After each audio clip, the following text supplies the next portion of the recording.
Up first is the new employee welcome. Although this isn't a stranger, this is Steve Carver. Miss Natalie, welcome. Thank you. I'll do just a little update as we were talking before the work session. This is a familiar face that you probably have seen around the city of Carver.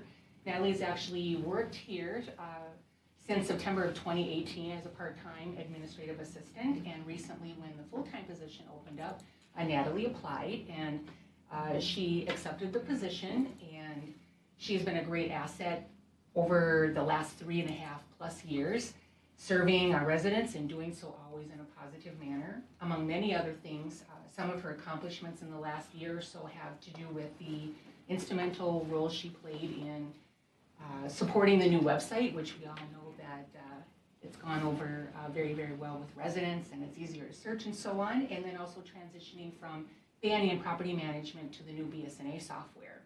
And I'm sure that Natalie's going to continue to grow in this role, and we're just very, very happy to have her on our team. So thank you. Welcome. Welcome full time. No more part time. So I told Natalie, well, Natalie knows about Two Truths and a Lie, and I was going to give her a pass, but she's game to play. Well, I was warned, so. Okay. So go on. All right. I was born and raised in Texas. My favorite flavor at the Carver Creamery is Exhausted Parent. And I met my husband on eHarmony. I don't know, I'm just going to go off. We Oh, got is that how it works? good. Yeah. So which one's the lie? We're just telling you which one we I'm think is thinking the of the lie. order I went in. Texas? It was Texas. Texas. Texas was the lie. Texas ice cream. Ice cream. Oh, What okay. is your favorite? Did I heaps of love? Okay. Keep the love, not There's one exhausted called parent. Exhausted Parent. There is. Oh, it has I've bourbon had in it. It's it. very good. Yeah. It's got, It's not that she hasn't tried it, it's not her no, it's favorite. got like coffee and I think toffee and chocolate. It's got, So it is good. it's kind of And like your bourbon. comforts in it, Heaps of love has a lot of my comforts in it. But I'm going to try that next time, maybe. yeah. Well, welcome. Thank you. I can't Thank believe you. it's been almost 4 years that you've I been know. here. Time flies. Crazy when how you're time having fun. flies. Yeah. We're excited to have you full time. Thank you. Thank you. I'm excited too. Right. Good to re-meet you. Nice to re-meet. All right. Moving on, let's talk about the CASA 61 corridor study overview. Mr. Lattis. All right. I don't think you're plugged in, Yep, let's get this. I am not, but I will be. All right, let's see if it pops up properly. Oh, got no signal. Way to go. There we go. All right. Right. Popped up the first time here. All right, so what you're going to see here is actually a compilation of slides presented in previous meetings by other people.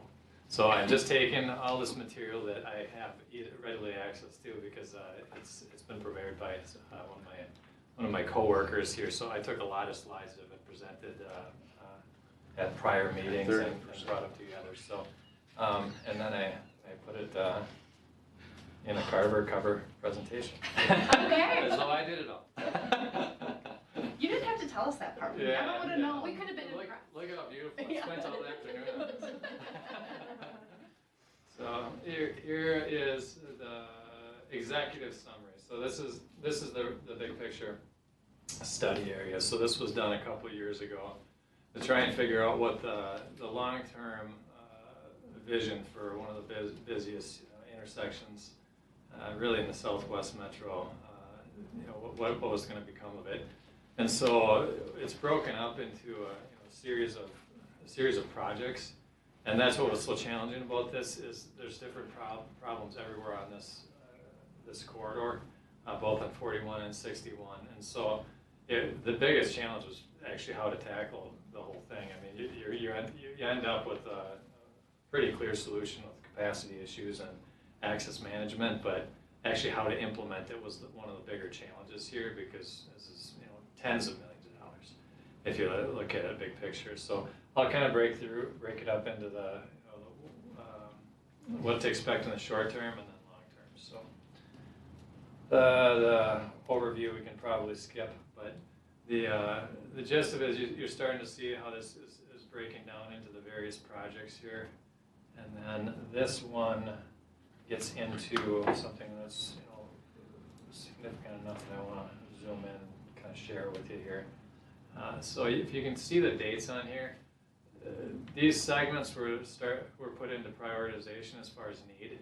And so that's how this study is going to start to shake out. They're going to peck away at the areas by priority, with this green area being one I'll show you in a second as being a top priority.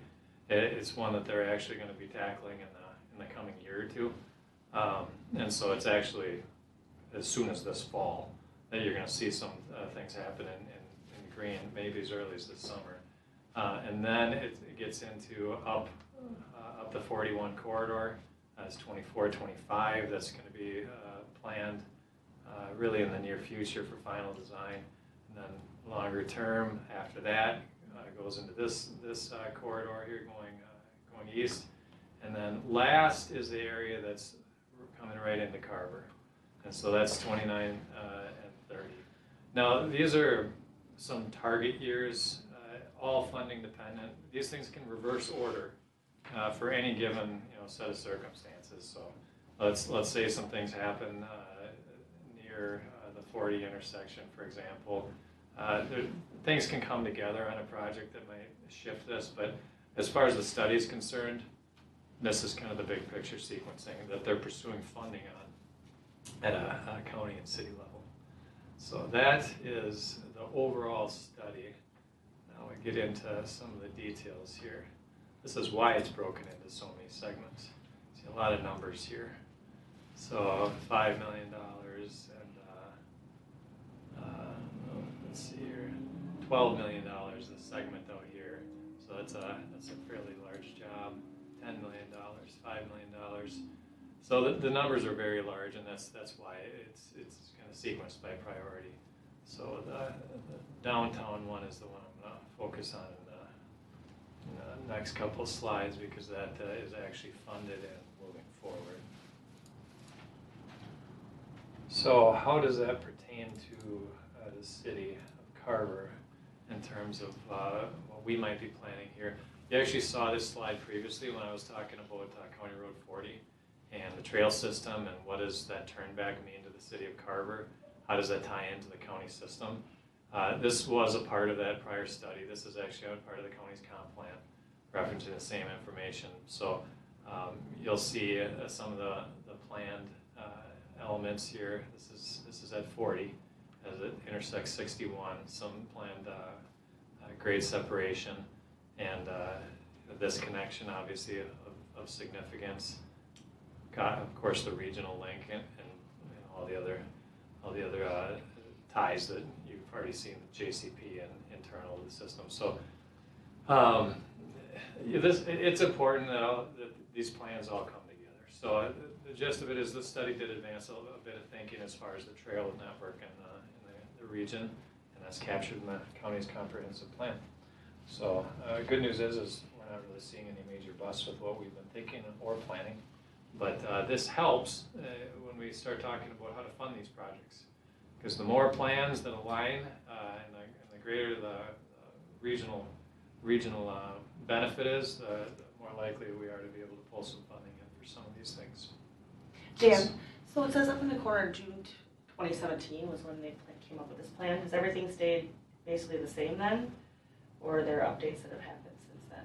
I would say, as far as a planning study, it's stayed fairly consistent with the outcome of that study. Okay. The revisions are very notable when you get into the more refined level of design. Like, for example, the downtown area. There's a few changes to that, but it's more final level of detail. The overall plan itself and what they came up with, what they'd be building to. They're going through the 2017 plan. Okay. Yeah, very consistent. Does grade separated trail mean underground, like a tunnel? Yeah, in this case, I mean, we can go over or under, but in this case, it'd be under. Okay. So, yep. And they did note potential. They just identified it as a priority they feel it's of significance to start planning for that. The reason being, there's no good way to get across the highway, and they're not planning for any stop control, and so in that particular situation, the only reasonable means to get across 61 would be the planned separation. So it's why it's important to note in these studies, because you have to start thinking ahead on that stuff, otherwise you end up with a long highway that you can't get across. And that's exactly what they're trying to avoid here, so. So moving forward, this is the detailed layouts. And to your question, Councilmember Mock here, that this is the preliminary design that can change moving forward, but for the time being is really used to estimate how much this whole segment would cost. So this is going to be where the $12 million came from. These are the types of improvements that they would be thinking on this corridor.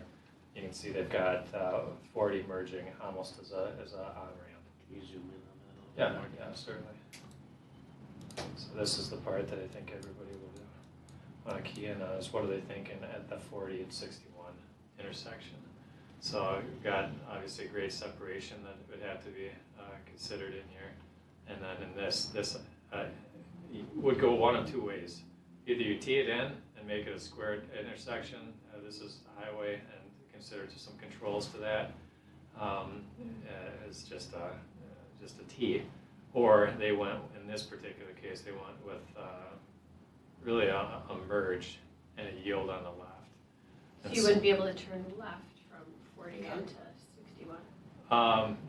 No, that I thought left. that's a left-hand turn right there. Turn lane. Well, they take a left in, but your left out Oh, I is see, gone. okay. Yeah, Sorry. Your left And so out is they did actually turn this into we'll say it's a modified 3/4 intersection, where they give you no option to go left under this scenario. So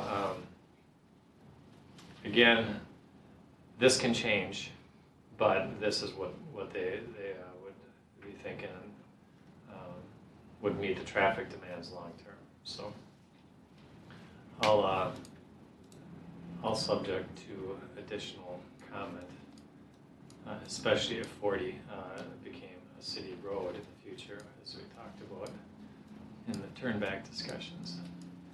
So, I see a whole lot less people taking a left going up 61 anyways. They do, but there still are people who do it. yeah, they're just coming into. And they would just need an alternative somehow. Yeah, it's certainly a significant topic. It'd push everybody up to interchange. So. Or Mount Hope, one of the two. The interesting piece that's probably not easy to see from this is both of these intersections are outside of city limits.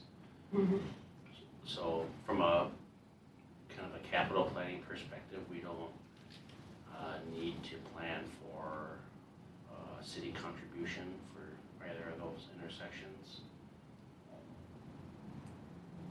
Does that mean we get less of a seat at the table too, when it comes to providing feedback? It depends on who's making the decisions at that time. Meaning at the county level? In the city council,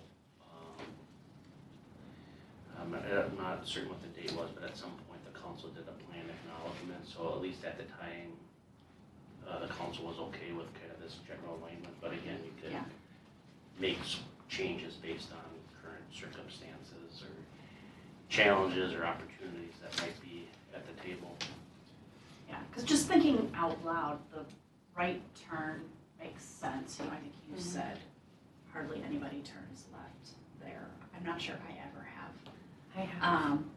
But what if the Fleet Farm area really takes off and there's, you know, stuff there, and that's how the folks from downtown and that area get up there.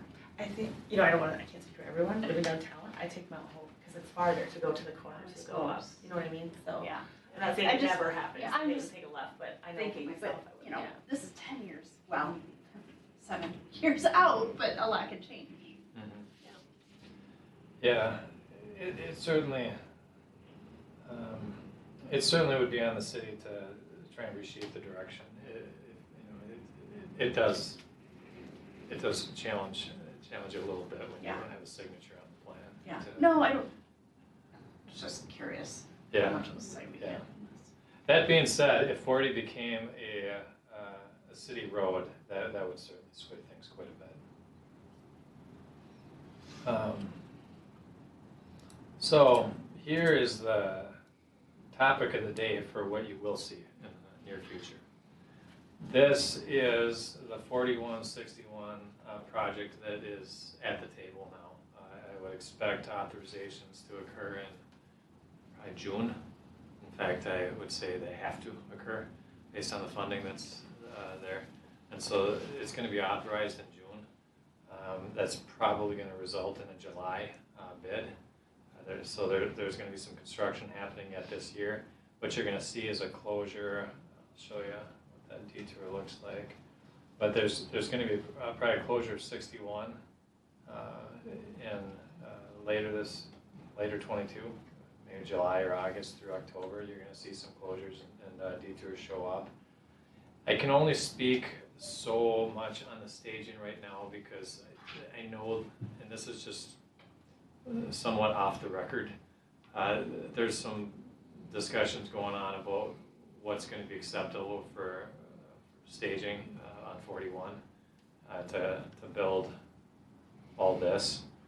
And so I would say this is one of those situations where closure is ideal, and that's going to be a topic of discussion in the coming month as to whether or not closure is going to happen for an extended period of time. So I can't tell you where the dust is going to settle on that, other than the fact that I'd expect some major impacts to 41, possibly some closures for an extended duration, or some very, very restrictive conditions on 41, and that is a primary topic right now at the city. Am I seeing this correctly? They're going down to just single lanes with turn lanes in 41? I've heard that, it's real. Yes, it is real. It was a couple of years of study and traffic evidence. There's a lot of questioning of that. Dan, this looks like it's throttling down 41 to some extent. You taught us a lot about traffic calming techniques. Yes. I'm no engineer, but this looks like traffic calming. It also, to me, looks like it could be a dissuasion to take 41 as the crossover when you're coming up from 169. A lot of trucks. Does this, is the third or fourth, depending on where you're counting, river crossing still in play, do you know, for the county? Or are we gonna see everybody coming through Carver because they're taking JCP up? Here's what I know about that. That crossing has always been the plan. It's been there for a long time. In There's fact, an inch of dust on that plan. I've seen it. I've seen it for years. We've considered it as in other planning documents. That being said, it was an absolute fortune. It was one of those studies that I think MnDOT's trying to do away from is it has a solution that they literally feel like they can't afford. I mean, it's almost grade separation. It's like it is like an elevated highway all the way through the area. And so the numbers were so big, it just got pushed into the decades away. That is ultimately what spurred this, is saying, well, we're not going to wait 30, 40 years for this maybe billion-dollar project for a structure, or whatever the numbers were. And so, there's people saying we still need to do that, but again, it's the money, and that right now, in this environment, any huge chunk of change going to any one project is tough. There hasn't been a meeting on it in over a decade. So. Okay. Is this design gonna be able to handle the same capacity that's on there right now and grow into the future? What they did on this is they looked at the regional model, and it would not handle the same as a 4-lane elevated freeway. It would not be comparable to that. No, but And does so- this handle what's going through downtown Chaska right now? Yes, and it handles it better, Okay. because what they're doing is part of the pinch points on the current design is the fact that there's so much stopping and turning. That it's that turning traffic that really, that gets you on the through lane. And so they basically took the turning traffic out of it. And they said, well, you can get your 20,000 cars a day in a single lane if your signals are well timed and everybody's off into the turn lanes. Okay.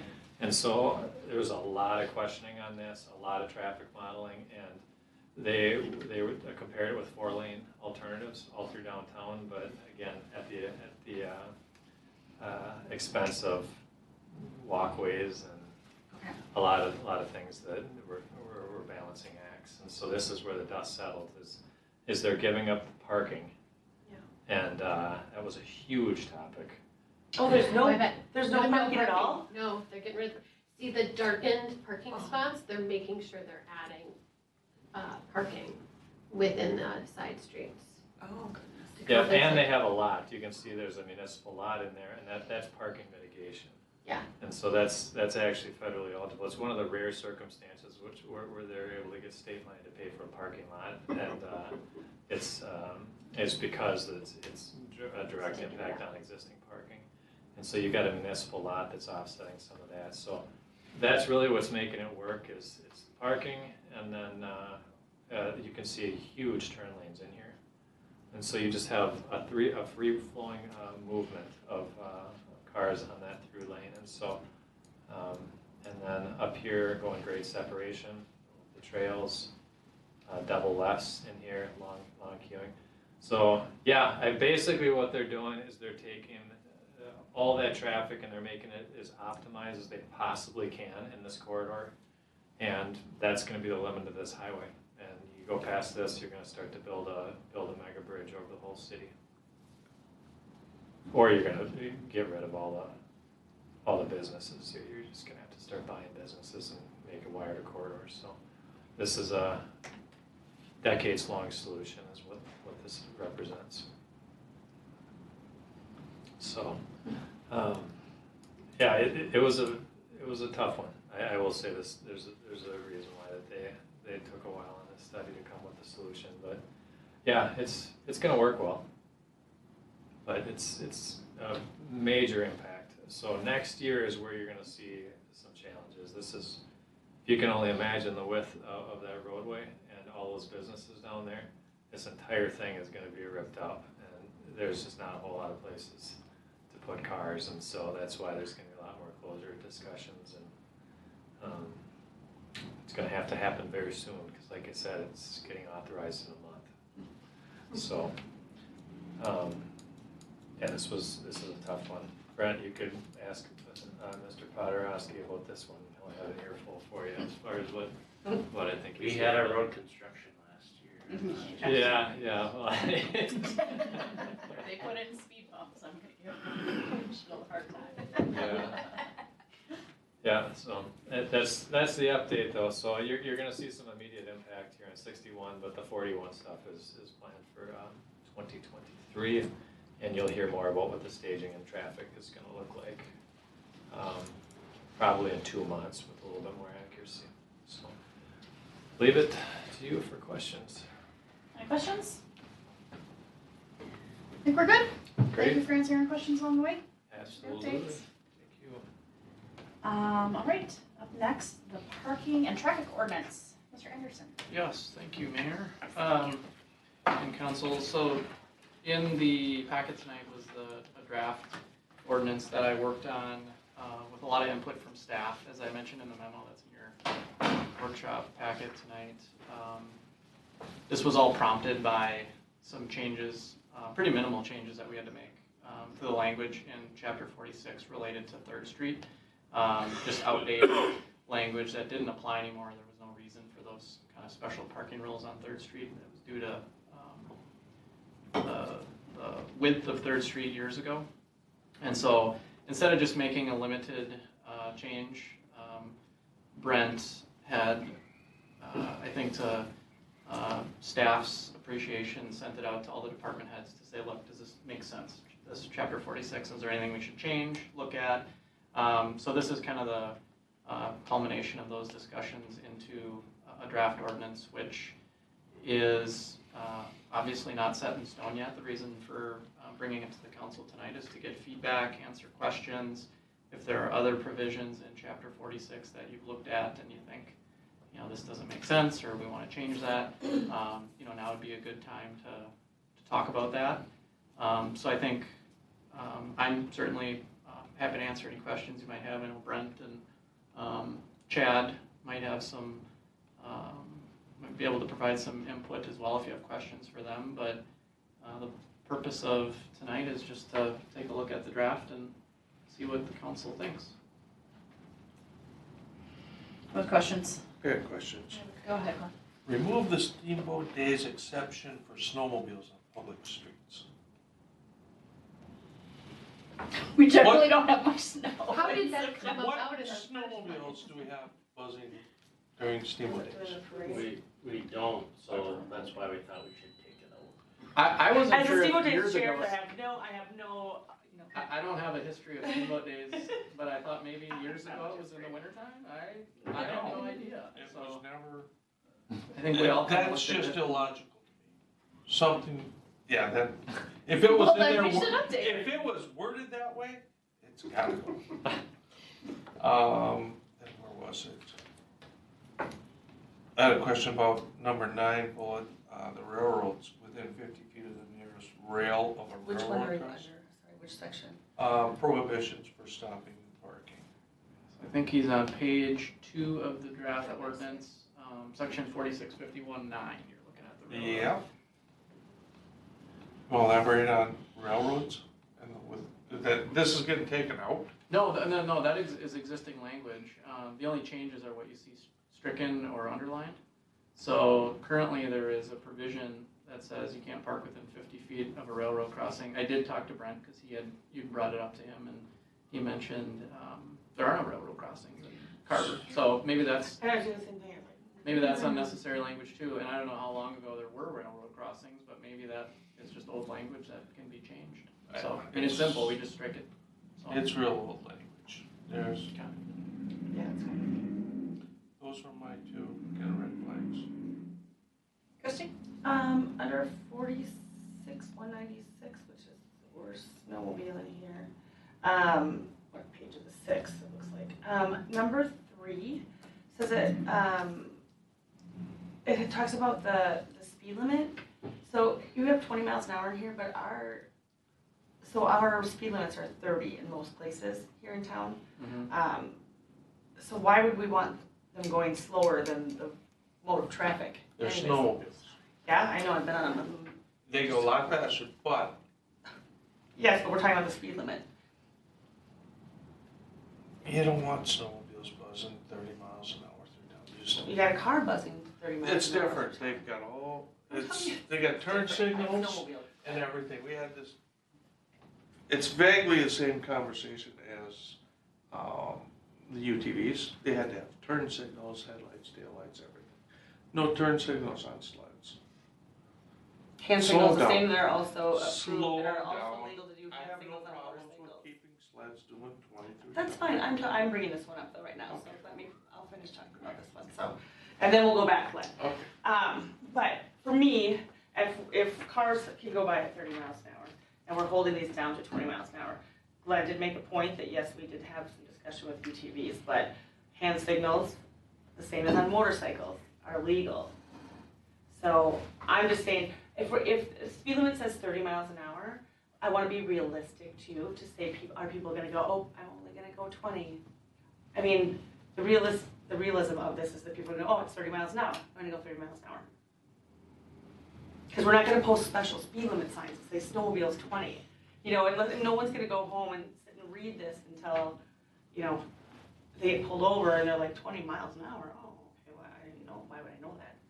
I prefer to keep it at 20. Have we had issues with speeding? As far as we know? I'm not aware of any, does it? The rarity of sleds going up 6th Street, they've, very few sleds have used it lately, but 30 would be polite. I mean, it's 6th Street, it's open road, and they'll get on. And a lot of them don't go when they say they're supposed to be on the trail, but now that they're not allowed on the trail, they hit the streets, they'll do 40, 50. I would just add, and Dave referenced it, but this is existing language. Right. So Yeah, when this we- is new language. When we sent it out to the sheriff's office and public services, et cetera, no one talked about it, so we haven't spent really any time talking about it, so we'll follow the council's prerogative, but I don't wanna offer that we spent really any time discussing it at length. Sure. I just, for me, having it 10 miles an hour less, if you're gonna say, Glenn, I hear you saying, oh, they're gonna go 50 up, but cars will go 50 up too, right? Yes, If you're they gonna- do. If you're gonna break the law, you're gonna break the law. But to not have it signed as 20, I don't know how anyone would realize that it's 20 either. And then we're having them actually go in slower than traffic, so I would prefer it just to be whatever the posted speed limit is, because most of it in Carver is 30 miles an hour anyways. I would just request that we have some kind of authority review that, like sheriff or something like that, to see if there's any concerns. They have already though, right? But we didn't put 30 in there. They've only Oh, reviewed the 20. oh, Yeah, if we're gonna raise it, we're gonna take it out, I thought you the meant sheriff this. office. Have it be posted speed limit would be Yes. my preference. Right, if we were gonna make that change, I would want them to review it. That's all I'm saying. So the thing with posted speed limit is, we're allowing snowmobiles to come in through town where the speed limit's 50 out there. I don't, I've gone 50 miles an hour speed limit many times, Yep. so Yeah, I know. if that's the posted speed limit, I mean, Yeah, if you I go agree across the with- lake at that, you can come down the road, other vehicles are on the road. yeah, I feel like slower is a little bit more prudent in this situation for the same reason that Glenn brought up about the ATV stuff. These are smaller, more maneuverable, quicker moving vehicles and harder to see. So, What I'm sorry, maybe I just misunderstood you. The ATVs are at the posted speed limit. It's there. but But for they the also same reasons have- with the turn signals and all that kind of stuff that we were talking about during that conversation. Yeah, What Glenn said. I don't know, that argument for me though, because again, hand signals are actually legal when you're on a motorcycle and things, so I'm just saying, like, if we're gonna talk about it, this is what the rules are. If you Again. decide to stay less, fine. And I'll bring the common sense side of it in. When's the last time you've seen a snowmobiler use a hand signal? I see it all the time. Maybe you ride with different people, Glenn. So I don't know, I guess, for me, I'd like it to stay posted. Glenn, you obviously said you prefer not. You prefer it 20? 20 through town. Courtney, you said 20? I would just prefer sheriff to review that. I mean, I don't have a strong opinion either way. I'm just worried about safety, and I'm not an expert on snowmobile safety. You're not? We're talking- No, not Talking city street. not my car. So I would want somebody to. What we can do is, reach out to the sheriff's office for a comment on it. We'll leave the draft as is on this provision, and if you choose to change it during, the council meeting adoption process, then we can easily make that change. Right, Perfect. Dan? Yeah, absolutely, and I don't know, to Councilmember Mock's point, I don't know if the sheriff is even, I mean, who knows? I mean, you have different deputies coming in and they may say, look, we've never issued a citation or given people warnings, but I don't know how familiar they are with your special vehicle regulations. So it'll be interesting to see what feedback they have. But yeah, this is why we're talking about it tonight. We can take direction from the council and we're happy to tweak it if we need to. And, like Brent says, if we bring this to the next meeting with some changes that we talk about tonight and we have any substantive comments from the sheriff, we can just have the council approve it subject to, X, Y, Z, and we can change it if that's what you want to do. Just a detailed question, Dave. Mm-hmm. When I read that, it says public street, so can I assume that doesn't mean public right of way? Or are you viewing that is that this difference of Or is that distinction a difference in your mind when you read this? I view that as any city street. But not like, so in. Oh, I see what you're saying. Any street in the city that is used by the public. Not Right, but- necessarily a city street. I guess what I mean is if someone is driving their snowmobile down the grass area along Jonathan Carver Parkway, the 20-mile-per-hour speed limit wouldn't apply or would apply? It wouldn't because they're not on the street. They're in right of way. But I do think that's a critical distinction. Right, to because draw. then what's the speed limit if they're not on the street? Is it the posted street speed limit or is it a speed limit of the city's choosing? I'm not sure there is one, and there could be a statute about that, but it'd be like any trail riding ATVs or snowmobiles. I'm not sure. There are laws for right of way, especially because, I mean, it's county and state, snowmobilers are going on. I mean, most people don't jump on people's lawns here in the city. But no, there is, and I can't remember if it's posted speed limit. I know which side you're supposed to be on, I can't remember. We might have to do just some additional work on that, because I do, there are snowmobiles that do ride up and around Levi Griffin Road, and so there is some application here. And technically, I know it's not, as we're talking about this, something that we probably didn't consider is, based on this ordinance, snowmobile traffic isn't allowed on Levi Griffin Road in those trails. I only reference that because I see Mark Lano put up, signage related to no snowmobiles, in that area. So I think another thing we might have to. Check That's a city, his would be city right of way. If he's on 11, that's county right of way. He's not on It's on. 11. He's just on Levi. It's just back, okay, it's back, that corner one isn't all the way up to the corner then? That's another property. Okay. It's owned by Hoppeton. Okay. So we'll check just on right-of-way regulations and for snowmobile traffic. Cause then, I'm making an assumption, but when I read that and just based on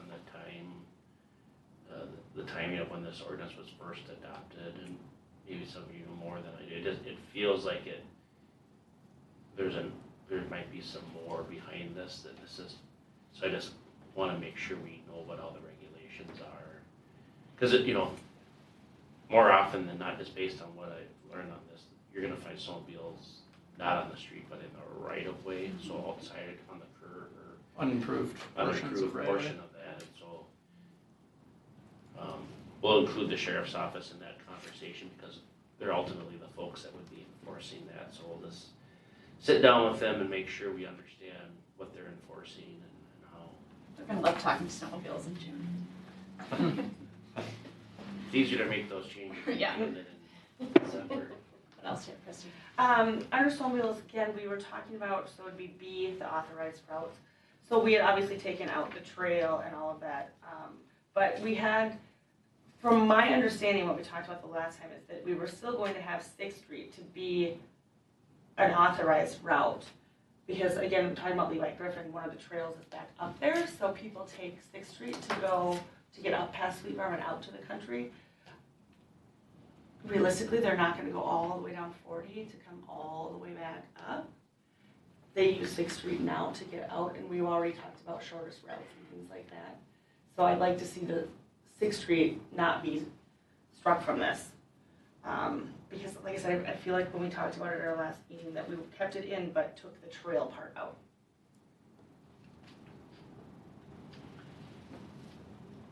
I remember taking it out entirely, and I thought it was because we figured that folks, if they weren't gonna be on the trail, they wouldn't be going up the street proper. Yeah, I swear I remember it differently, just because we had talked about studs and the trails, that they're going to use the roads when they have to get out of town. And because nobody wants to stay on them. 40, they're gonna be halfway on the road with the shoulder down there leaving just as well. So I am not for authorizing or having this 6th Street be taken out. I mean, we were just talking about the speed limits on 6th Street. My memory, sorry. Did it have anything to do with the New Sixth Street being, Yes, that's why we said that you can't be on the trail any longer. right, yeah. I don't have a problem with it still keeping Sixth Street in. I mean, it's always been that way, but I will say, with the gas stations at Quick Trip and Fleet Farm now, there's a lot less snowmobile traffic to get down to Casey's to fill up with gas before they go back up and down. But, you know, they still need access to it, I don't have a problem with that. I remember we talked about, oh, go ahead. I was just gonna say, I'm trying to understand what we're trying to provide access to. Jonathan Carver Parkway? So this is under the authorized, yes, so under the authorized routes within corporate limits. Yeah. Sixth Street was in there with that. We're trying, so there's obviously a gas station right here. Yes. There's trail systems that are south and there's trail systems that are north of town that people are Yeah. using to go to. Yeah. So we had taken the Sixth Street out because we didn't want people on the, not Sixth Street, we took the Sixth Street Trail out. Right, but they can still use Main out, Main. Yeah. Mhm. right? But Or that's they the- can use Old Carver Road. Right, but people go, That We're would not go, providing that would in go the to middle. Chaska, Right, they so would we're just still not need providing in the Northwoods. middle. but I want to continue to provide in the Okay. middle. 'cause Okay. we continue, but not with the trail. I agree. I say, yeah, that's a big split, going that way. I can change it to whatever the council wants. I remember talking about trails at the last workshop. Yep. This language was prompted by the staff review. I don't know particularly who wanted it or what the reason for it was. But that, changing that, I don't believe that was discussed at the workshop last time, but it could have been. But I'm happy to do whatever. I guess I'm curious if then we keep the Broadway to Main Street West, because that is new language. At least the to Main Street West on the south side, that's all new. I don't know if you recall, Brent or Chad, if you recall where that came from or why we did that, but it wasn't a change that. jumps Because out. of the county road? Well, there's, yeah, the language is, I think, remnant, so the Main Street West, there is nothing saying that you can take a snowmobile down County Road 40 to the west to Jonathan Carver Parkway. So the origin is if it'd be preferred to take, depending upon your point of view, to give people authorization to go out 40 as opposed to taking 6th Street, but again, as Dave mentioned, whatever the council wants to do. And I'm for giving them both out. So 1, 2, And 3, yep, and we live in Minnesota, and, yep, and it snows.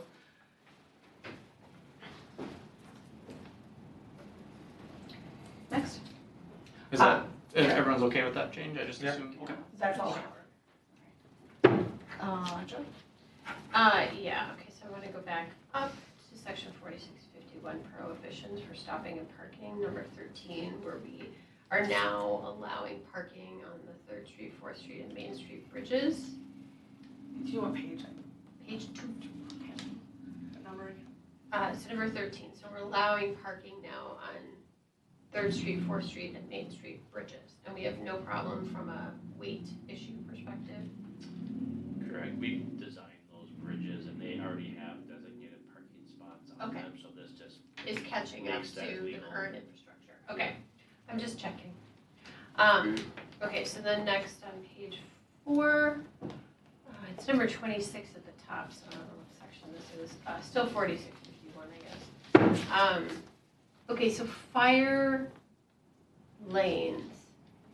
Are we making 3rd Street West a fire lane? Are we changing our fire lane designations with this edit here? I'm trying to understand why we changed it, because we were specifically calling out certain streets. And those were the changes that were outdated and Okay. didn't make sense anymore from staff standpoint, so we got rid of the old 26 and when the fire department looked at this, they said, it's weird, there's nothing in here that says people can't park in fire lanes, but we want to be able to tell people they can't park in fire lanes. Is there one by Harvey? Do we have one by Harvey? Where are fire lanes? fire lanes are mostly on private property. Mostly always Yeah. on private property, yes. So like You're- Oh, There- okay. There's almost Carver always Crossing, Carver. signs. Oh, Yeah, the Thank We're point you. just is- getting Third Street stuck in our head on that one? Correct. No, Okay. I just was stuck, I was stuck. There's not I gonna was be so any, confused, to okay. my knowledge, public Thank you. fire lanes established here, and most of the time they are in private We're property, just but- reusing the number, we're taking. Yeah. Okay. We're reusing the number. So, okay, so here's my next brain challenge while I was reading this. So section 46.79, what does snowbound vehicle mean? That is an existing term, which, let me just pull it up for you. It's an existing term in your ordinance that is defined as a car that essentially gets stuck because they Didn't left move it it- well, Like plowed and in? then it's plowed in. plowed in. So we can't park or maintain a snowbound vehicle. So we're just not allowing any snowbound vehicle. Do we have any, like, X hours Yep. to remove a vehicle? Is that somewhere else? I can read it, yes. Oh, yes, It's, a snowbound vehicle is a vehicle which has been standing on a street or alley for a period of at least Oh, okay. 48 hours. So, and but either it's has not past been that moved mark, then or it's- cannot be moved due to accumulation of ice or snow. So it's Okay. been there a long time. It's already been there. I got it. It's Okay. covered in snow and, But but you would Joy- have no way of knowing that unless you. Joy, saw I the also definition, won't so. leave my wagon on the road, because there's the wagons in here too, so I'll keep my wagon. By my house. Okay, I'm there now. I'm good. Those Okay. were my questions, just to understand better. Let's see. Mine were, in the memo you say the provisions regarding deaf child sign area signage was removed? Is that just because Yes. it doesn't apply to parking? No, there was a process, or there is today, a Yeah. process where you can request deaf child area signage. And at the, I think this was something the engineers talked to us about, similar to the kids that we recently adopted in the city's policy about slow kids are present and that kind of thing. Yeah. Those are, based on studies, apparently really ineffective and sometimes can be counterproductive. And so the recommendation from the folks at Bolton Mink was to just strike it and not make that available to folks because it's not a good idea. So we have one of those in town, and that was a big thing, 2 years. not more than 2 years ago. Okay. I'd like to keep that in there because that was a. Where something was we it? just Where- approved. It's River. I'm referring to it where it It's up by appears the in the memo, it's on the graveyard. very first page, it's the maybe fourth bullet down. Can you point to where it was Remove stricken? provision. So I can't. it was, you wouldn't necessarily know this, but it's section 4631 is removed in its entirety. So Okay. you wouldn't, unless you looked at what that Oh, section is, you and wouldn't didn't see even it put it here. in here as Yeah. a- Okay, So you would like that back in, is what you're saying? Yeah, because we just Yeah. went through this whole thing, Mhm. and I know Who's at least one testing? family What is- we're gonna hear it from, you know. so what does it allow? What is provisions? What provisions were included in that? So it says they can apply for a sign to Okay. be placed within proximity of their residence. Okay. And then it says you have to submit an application, you go Sure. through a review process. The city can then approve it if it wants to and place the sign in your neighborhood and then it enforces the sign. And it's ultimately, it's a policy decision. So if you want to keep it, you can. If you want to keep that one there and still leave provisions in here about enforcing the existing one, but maybe not open it up to others at the, direction of the engineers who don't think it's a great idea to have these things, that's an option, I would say. I mean, I think the options are probably whatever you want to do is okay. Well, I'll just chime in, it was my recommendation was the same at that time. It hasn't changed, and the reason being is first of all, it's not a MMUTC sign, it's not actually a registered sign on the state allowable sign. The other issue is it tends to be a compliance issue. What is the breach? There's no enforcement to it. It's a notification sign. And then lastly, it's taking it down, and then it's been deemed ineffective. So the intent by removing it is it offers a little bit of an out for the agencies that are taking these requests to say it's not an allowable sign. If it's in there, it's really hard to say no to that situation, almost like if there was another sign for another type of disability, how do you say no? Yeah. So my position was the same back then, as if it wasn't effective, then we wouldn't keep it in there. I don't care if it stays in there, it just makes it hard to say no to, and we would almost exclusively say yes simply because it exists. Yeah, And I get it and I respect you and your experience, but I just, this feels so relatively new to me that we just went through the process to come up with a process and then to get the sign for this family. And I think that there's part of the process is that they need a doctor's note, or we need to check to see that they're still living there at a certain cadence. every 3 years they have to reapply. Okay. Yeah. Yeah, so in my mind, this is a different bucket than the slow children signs that we pulled out, because those, like, literally the one that was on the right of way next to my home was like peeling, and it looked like it was a vintage 1972 road sign. So I would like to keep that in there. I can go along with that, keeping that in, because like you said, we just went through all this, so I'm good with that if it goes back in. We can override engineers. You absolutely Again. can. For us, Lawyers do it, yeah, for us, I mean, it's just a simple you can matter. override any of us. If it's in there, we're gonna probably grant it. To Dan's point too, the language in here does say it's really here for warning purposes. We can't go out and cite somebody if they are, if they're speeding, we'll get them, but, yeah, it's really a warning mechanism. Okay. Okay, so Thank keep you. And that. I get the tough to enforce, what are we gonna do? We don't enforce But it, it- it's a notification. It's just kind of a, hey Heads folks, up. come on. Yeah. Open your eyes. Well, the Be aware. child that's in the middle of the street might not hear me. That's a game changer. Okay. Okay. Let's see. As far as section 46-3, global parking restrictions for campers and trailers, that's on the first page. That's not new, we're just changing the wording and kind of the time limit there, correct? It was just confusing because it said more than one day in any calendar week. Nobody talks And I like think that. if Nobody we talks like that. create just the 24-hour, if it's there for more than 24, you can be cited, that was just cleaner. Okay. It's easier to enforce, so. that was Right, the intent is there. that a typical amount for, I mean, have you reviewed this for other cities? I'm just trying to think, someone comes for the weekend and they have their camper for 2 days, are they getting cited? Is this more restrictive? Have you seen other things? I haven't seen something like this exactly before, but what I can tell you is the vast majority of times that happens, they park in the driveway.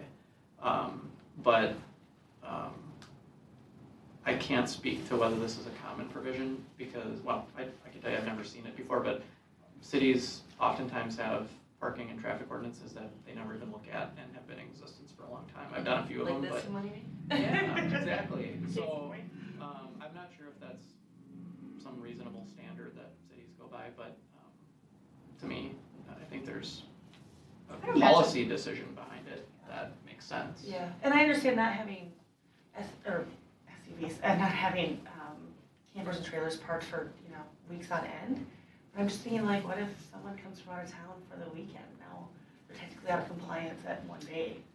I think it's gonna take the neighbors or whoever complains a handful of days before Sure. they call the city. So I'm okay with it saying one day, understanding that unless you're really next to somebody who's upset, that they're not gonna call it in after one day.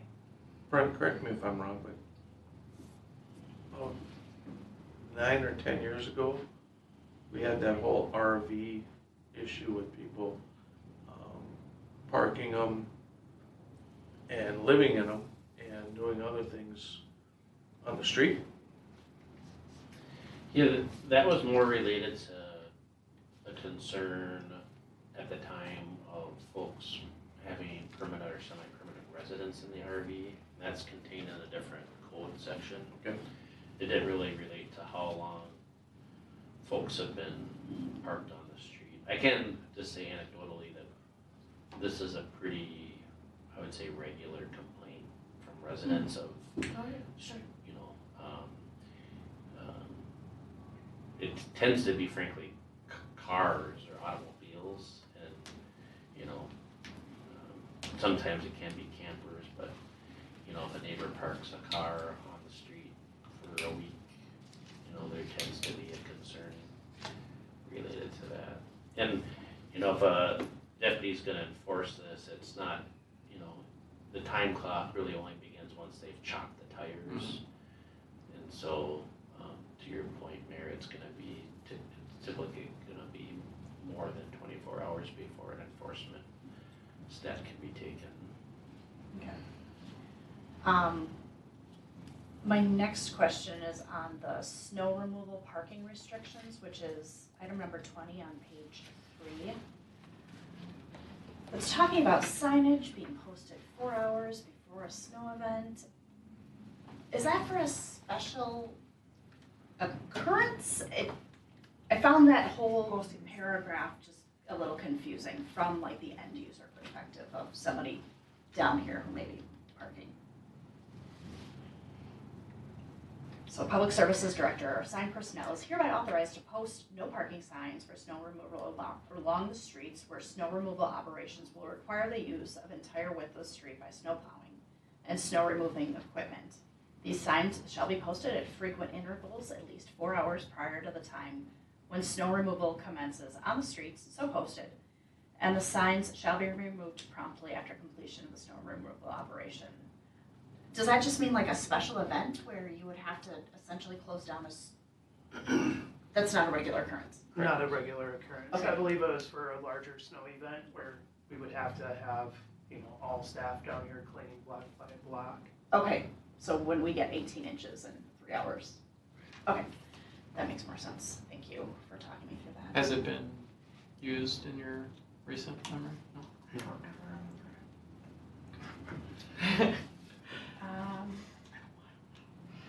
I think, let's see. Oh, so the other questions that I had, I saw the city of Cologne on social media post something about how they're not allowed by ordinance to park kind of construction materials, dumpsters, if you get a load of black dirt or wood chips or whatever on the street. Do we have anything about that in here? No, we have a right-of-way obstruction permit. Okay. So if you're gonna have one of those materials or loads, you work through, I think it's Vicky, and then it gets approved by either Chad or Paul. So that's covered There's there. certain conditions. Okay, great. And then my final question is, I know that we have some residents who call and have concerns about when the beer trucks come and are delivering to Harvey's specifically and they park on 3rd Street. Do we have written in here either language prohibiting or allowing by omission that would be okay for a 15-minute load unload? No, and the city attorney and I talked about that. I mean, ultimately, and I discussed this with the sheriff's office, it's officer discretion. Okay. Similar to speeding. Right. Based on the circumstances, and Dave, you can kind of jump in if I'm missing anything, but, it's kind of, you're opening Pandora's box if you start to kind of detail when and how trucks can unload, because, and I'm not saying you're advocating for that, but this is our discussion that we had related to like UPS and speedy delivery and FedEx, and so. And then everybody's saying that, oh, they're here making a delivery when they're really not. And maybe they did have something to drop off, but then how long do they stay there? And how long do we, so it gets really difficult from an enforcement standpoint to start to make little exceptions that can be manipulated by bad apples. Yeah. I'm not in favor of that. It's a bar. Even if it's not a bar, it's a restaurant, it's something that's gonna have services there, or deliveries there. So I just wanna make sure that that's not prohibited. Right, because otherwise they end up blocking traffic on Broadway because they have to stop. Because they just have to come somewhere. They do. Yeah. So I'd rather is it have okay, like, it's not, stopping and making a delivery is not prohibited in this? I didn't see that anywhere. Okay. And I think it comes down to common sense and we kind of trust our folks out enforcing stuff. Yeah. And unless and until it becomes a problem, I would leave it Okay. alone. Yeah, and I'm not saying that we need to, like, really micromanage this and make delivery, I understand that the beer truck may come at 7 a.m., it may come at 7 p.m., so I'm fine with that, and I've seen it unload. It takes literally 15 or 20 minutes. Yeah. I They mean, don't want us ultimately, there. I think it's everyone's gonna view different things at their own, from their own perspective, but this is in my opinion, this is a property owner, singular property owner prerogative that they prefer that. And, we haven't had any other calls related related to it.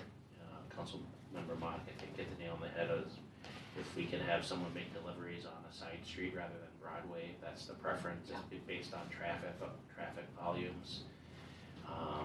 I understand that it's an annoyance and they prefer a different route, but I just don't think we're gonna see eye to eye on it based on the feedback I've gotten from the sheriff's office, Okay. so. 100%. Let's see. Another question is to how are we going to communicate these changes? Especially I'm thinking of the 3rd Street West where there's some significant winter changes there. Would we send postcards out to folks before the snow season? Sure. Okay. I think one of the things that Chad and I have discussed related to, especially to Broadway, is we'd be taking this as kind of a new beginning as it relates to enforcement of snowbirds.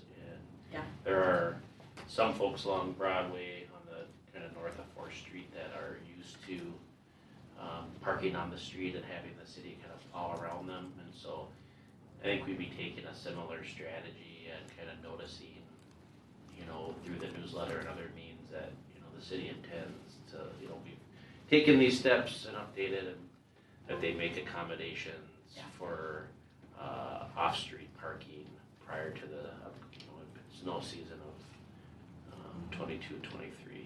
And our lots right now people can go to is the one on 3rd Street here, that's a city lot. And we're reviewing the parking area south of Main on Broadway in front of the new coffee shop and Hartley's as another parking area for folks. Okay, so we can identify, you can go here if you Yes. live here and don't have a spot, okay. Yes. Okay. Which I think is important. Yeah. Yeah, I think that should be part of it. Mhm. Not here, but here. Yeah. So, good. I think, let me just double check. I think that's it. I also appreciate whoever took out or added the more gender neutral language. I know that's a bigger task that Aaron's tackling with some of our ordinances, but I appreciate talking about his car and he should move. Just make it a little bit more all encompassing. What about my wagon? Her wagon. That is it for me. Are there any other questions?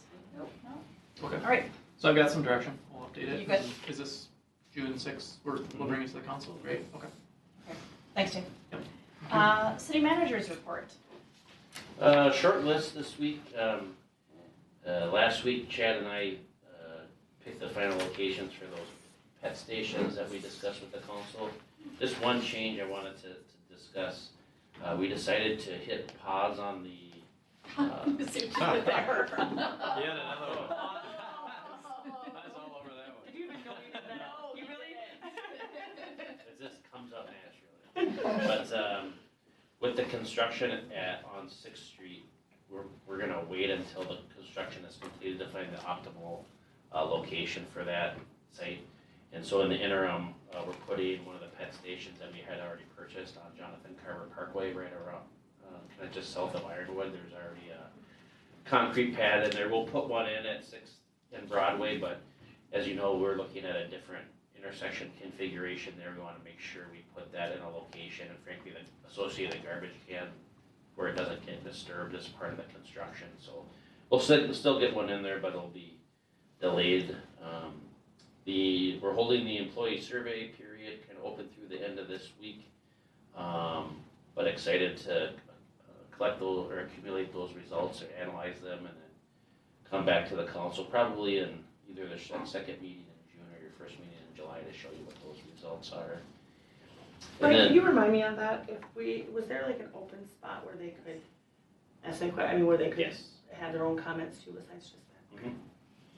And then I've talked to some of you about, I wanted to thank all of you for supporting me in going to the Gettysburg Leadership Institute. It was, I have to say, likely the most impactful training I've been to in my professional career. And so for those of you who really want to geek out on the Gettysburg experience, I have kind of my guidebook here that kind of goes through all the generals and kind of the leadership challenges and opportunities they went through. So just kind of a real Cliff Notes version as we walked the battlefield site and we were in groups and would go over like General Lee or General Reynolds or I don't want to start naming all these generals because you'll think I'm really nerdy. I'll see if you got it right.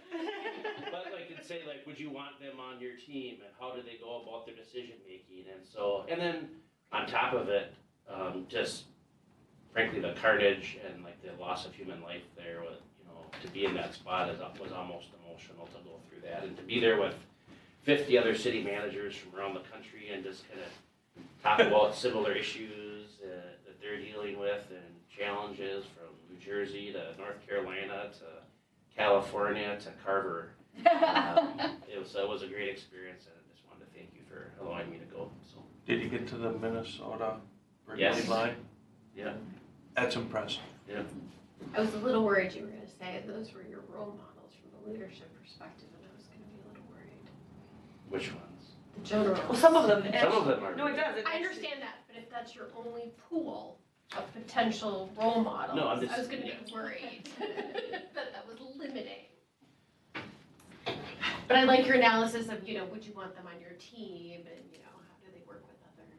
And now I know like way more about the Civil War than my family wants to know about. So it's nice to share with, That's great, to give the you know, community. you wouldn't think teenagers and like, you know, spouses would want to hear about Civil War history, but they really don't.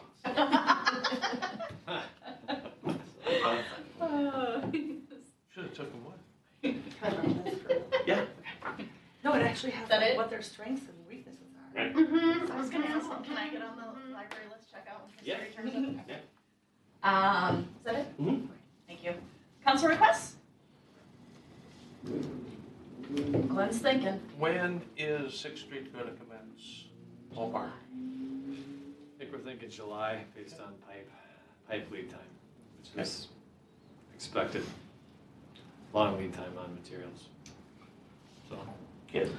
I think this is one case where it's probably better that there's no pavement for Steamboat to parade based on the condition of that pavement right now. It'll be actually the condition as gravel. I'm really like happy that it's nice and graded and smooth. It'll be a little dusty. Yeah, it'll be dusty. Yeah, we'll try and make it nice and clean. Any other questions or requests? Otherwise, I entertain a motion to adjourn.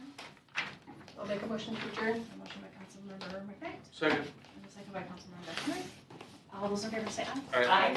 Opposed, same sign. Motion passes.